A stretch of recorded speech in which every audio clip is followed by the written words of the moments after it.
দর্শক বন্ধু, আমি দশভুজমা ব্লগস আবারও তোমাদের সামনে এসেছি আরও একটা গুরুত্বপূর্ণ ভিডিও নিয়ে।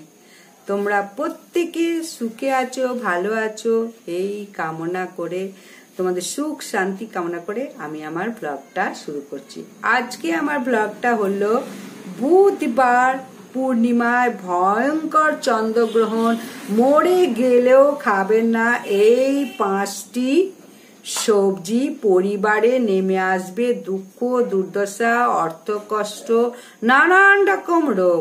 আগামী বুধবার বছরে প্রথম চন্দ্রগ্রহণ, পূর্ণিমা তিথি এবং গ্রহণ একটি গভীর সংযোগ সৃষ্টি করছে।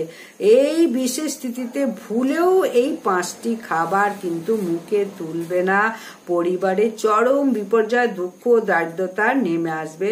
তাই সাবধান, সব সময় মনে রাখো আমি আজকে ভিডিওটাতে কি বলতে চাইছি। আশা করছি প্রত্যেকে সমৃদ্ধ হবে ভিডিওটা দেখলে। সামনেই আসতে চলেছে ভাদ্রী পূর্ণিমা। প্রত্যেকেই জানি ভাদ্র মাস মা লক্ষ্মীর অত্যন্ত প্রিয় মাস। ভাদ্র মাসে পূর্ণিমা তিথিতে প্রায় প্রত্যেক বাড়িতেই মা লক্ষ্মীর পূজা অর্চনা হয়ে থাকে। কিন্তু এই ভাদ্রী পূর্ণিমা তিথিতে বছরে প্রথম চন্দ্রগ্রহণ পড়েছে। গ্রহণে কিন্তু চলে না পূজা অর্চনা, তার সঙ্গে মেনে চলা উচিত খাদ্য খাবারের নানান রকম বিধি নিষেধ।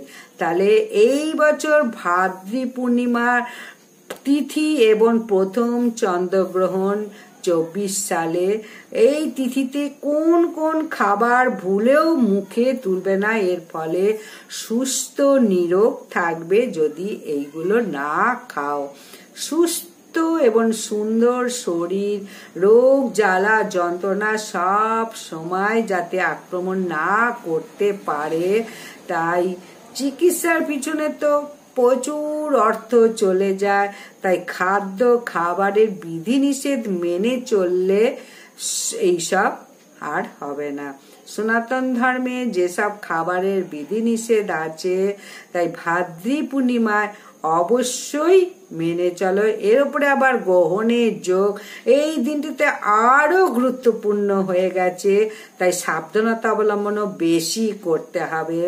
তাই প্রত্যেকে বলবো ভিডিওটা শেষ পর্যন্ত দেখো এবং যদি ভালো লাগে অবশ্যই লাইক করে কমেন্টসে লিখবে জয় মা লক্ষ্মীর জয়, জয় নারায়ণের জয়, এবং অবশ্যই সমৃদ্ধ হলে ভিডিওটা নিকট আত্মীয় স্বজনদের একটু শেয়ার করে দিও।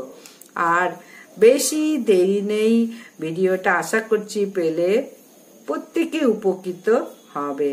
তাহলে প্রথমেই জানাবো এবছর গ্রহণ কখন লাগছে, কখন ছাড়ছে, পঞ্জিকা অনুসারে পূর্ণাঙ্গ সময় সূচি। এবং 2024 সালে বছরে প্রথম চন্দ্রগ্রহণ পড়েছে বাংলার 1 আশ্বিন 1431, ইংরাজি 18 সেপ্টেম্বর 2024 বুধবার। গ্রহণ দৃশ্যমান হচ্ছে 7:42 সকাল 8:40 ছাড়ছে। তাহলে 8:47, তাহলে 1 ঘন্টা মাত্র 5 মিনিট থাকছে। এই দিনই পূর্ণিমা সকাল 11:05 থেকে পূর্ণিমা তিথি থাকছে 18 সেপ্টেম্বর, অর্থাৎ বুধবার সকাল 8:48 পর্যন্ত। তাহলে বুঝতেই পারছো গ্রহণ কতক্ষণ থাকছে। এখানে যে সময়টা বললাম ভারতীয় প্রমাণ সময় অনুযায়ী একেবারে নির্ভুল সময়, ভুল পঞ্জিকা মতে বলা হলো। বছরে যে প্রথম চন্দ্রগ্রহণটা নেওয়া হচ্ছে এটা হচ্ছে আংশিক খণ্ডগ্রহণ। প্রথমেই বলবো খাদ্য খাবার যাই খাই না কেন গ্রহণের যে সময়কালটি রয়েছে, গ্রহণের দৃশ্যমান থেকে এবং শেষ পর্যন্ত এই সময়কালটা কোনো রকম খাদ্য রান্না করবে না, রান্নার কাজ থেকে পুরো বিরত থাকবে। কোনো খাবার গ্রহণ করবে না। পরিবেশে এই সময় নেগেটিভ মাত্রা অতি মাত্রায় বাড়ে, তাই রান্না করলে খেলে দোষ পড়ে শরীরে। তাই গ্রহণের শুরু থেকে শেষ পর্যন্ত এই সময়কালে কোনো রকম ভুলেও খাদ্য গ্রহণ করবে না। গ্রহণের আগে চাইলে খাবার রান্না করে রাখতে পারো, কিন্তু তাতে তুলসী পাতা ভালো করে ঢেকে তুলসী পাতা দাও বা গোবর দাও। যদি পারো ভালো করে লবণ জল দিয়ে স্নান পরিষ্কার করে মুছে তারপরে স্নান করে গ্রহণ ছাড়ার পর এই ক্রিয়াগুলো করো। ঘর বাড়ি পরিষ্কার করে মোছা উচিত। ঘর বাড়ি গঙ্গার জলও ছড়াতে হবে যদি পরিবারের মঙ্গল চাও। গ্রহণ ছেড়ে যাওয়ার পর তারপরে খাদ্যবস্তু তৈরি করতে পারো। এই গ্রহণে বিশেষ একটা গ্রাহ্য হবে না, কারণ যেহেতু চন্দ্রগ্রহণ ভারতবর্ষে অদৃশ্য, তাই অদৃশ্য চন্দ্রগ্রহণ কখনো এটা মানে না। যাই হোক, অবশ্যই গ্রহণ ছাড়ার পরেই রান্না বান্না করো। যেটা খাওয়া নিষেধ সেইগুলো বলবো। পূর্ণিমা তিথিতে যে খাবারগুলো খাদ্য নিষেধ আছে সেটা বলবো। প্রথম খাবার হলো গ্রহণ করবে না ভুলেও মাছ, মাংস, ডিম, পেঁয়াজ, রসুন, আমিষ কোনো খাবার গ্রহণ করবে না। তাই সনাতন ধর্মে এই তিথিতে সম্পূর্ণ নিষেধ আছে। এইগুলো খেলে শরীরে নানা রকম রোগ দানা বাঁধে। বাঙালিরা ভোজন রসিক, তাই নানান রকম আমিষ খাবার গ্রহণ করে থাকে, কিন্তু মাছ, মাংস, ডিম অমাবস্যা পূর্ণিমাতে খেলে নানা রকম রোগ হয়, স্বাস্থ্যহানিও ঘটে, চিকিৎসার পিছনে প্রচুর অর্থ হানি হয়। তাই আগামী বুধবার মাছ, মাংস কখনো ওই দিনকে, পূর্ণিমার দিনকে খাবে না বা কাউকে বাড়িতে করেও দেবে না। দ্বিতীয় হচ্ছে কোন রকম পোড়া জাতীয় জিনিস খাবে না। যা অনেক রকম নানা রকম সবজি জিনিস পোড়ায়, কখনো এই পোড়া জিনিস খাবে না। পূর্ণিমা তিথিতে কোন রকম সবজি তো পোড়া চলবে না, এমনকি রুটিও পোড়া খাবে না। যারা ভাত খান না তারা তেল দিয়ে অন্তত লুচি পরোটা খাও বা আগুনে সেকো না, এমনি তুমি আগুন না সেকে করে খাও। তাহলে অমাবস্যা পূর্ণিমাও অনেকে পালন করে থাকে। অমাবস্যা পূর্ণিমা পালন করলে বাতের ব্যথা যাদের আছে তাদেরও কিন্তু ব্যথা বেদনা কমে যাবে। ভাত কিন্তু কখনো ভুলেও খাবে না। তাই রুটি কিন্তু কখনো গ্যাসের ওপর চাপিয়ে সেই রুটি খাবে না, তাহলে নানান দুর্ভোগে পড়তে হবে। পরে মনে হবে যে আমাদের কেন এত কষ্ট দুর্ভোগ পোহাতে হচ্ছে। এই খাদ্য খাবারের জন্য এই কারণ। খাদ্য খাবার আমরা এমন জিনিস ঢোকে খাদ্য খাবারে, তাই বিধি নিষেধটা প্রত্যেকের মেনে চলা উচিত।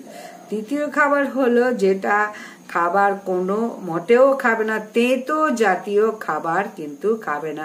ভাদ্রী পূর্ণিমায় মা লক্ষ্মীর আগমনের দিন, তাই মা লক্ষ্মীর অত্যন্ত প্রিয় মাস।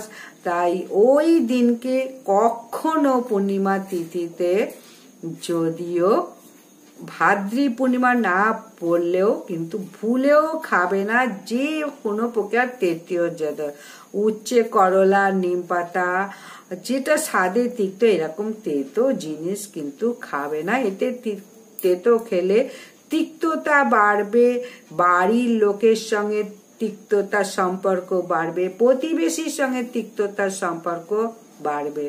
তাই ভুলেও খাবে না ভাদ্রী পূর্ণিমা তিথিতে। এরপর চতুর্থটা নিষেধ, নেশা জাতীয় কোনো জিনিস কখনো খাবে না, এতে কোনো পুষ্টিকর জিনিসও থাকে না। আনন্দের জন্য, ক্ষণিকের আনন্দের জন্য এই নেশা করে, কিন্তু এই নেশা কার্যক্ষমতা কমায়, চিন্তা শক্তি কমায়, শরীরে নানান রকম ক্ষতি হয়। তাই ভুলেও এই নেশা জাতীয় জিনিস করবে না। অর্থ অপচয় হয় নেশাতে, আর্থিক অবনতিও নিয়ে আসে পরিবারে। তাই নেশা কখনো করবে না। নেশা যে বাড়িতে আছে দেখবে কখনো সুখ শান্তি সে বাড়িতে হয় না। মা লক্ষ্মীর আগমনের দিন ভাদ্রী পূর্ণিমা, তাই মা লক্ষ্মীর আগমনের দিন মুখ্য দরজা খুব ভালো করে পরিষ্কার পরিচ্ছন্ন করো, অবশ্যই লবণ জল দিয়ে ধুয়ে দাও, তাহলে কিন্তু খুব মঙ্গল হবে। গ্রহণ ছেড়ে যাওয়ার পরে এই কাজগুলো করবে। প্রথমে ঘরটর পরিষ্কার করবে, লবণ দিয়ে বাইরে মানে সদর দরজা পরিষ্কার করবে, করে আবার পুজো পাঠ রান্না বান্না যা ইচ্ছা করো, কিন্তু গ্রহণের সময় কখনো করো না। আর গর্ভবতী মহিলাদের বারবার বলবো ওই সময়টুকু সব সময় ভালো বই পড়ো, মানে ঠাকুরের বই, রামায়ণ, মহাভারত, গীতা, বেদ, উপনিষদ, যত রকমের বই আছে অন্তত একটু ছুঁয়ে নমস্কার করেও রাখো। ওই সময়টুকু অবশ্যই ঠিক মানে গ্রহণের আগে শুদ্ধ কাপড় পরে বইগুলো ছোবে, বাসি কাপড়ে কিন্তু না। তাহলে যদি ভিডিওটা ভালো লাগে অবশ্যই লাইক, সাবস্ক্রাইব, শেয়ার করে দাও, এবং যদি কিছু জানার ইচ্ছা হয় কমেন্ট করে দিও।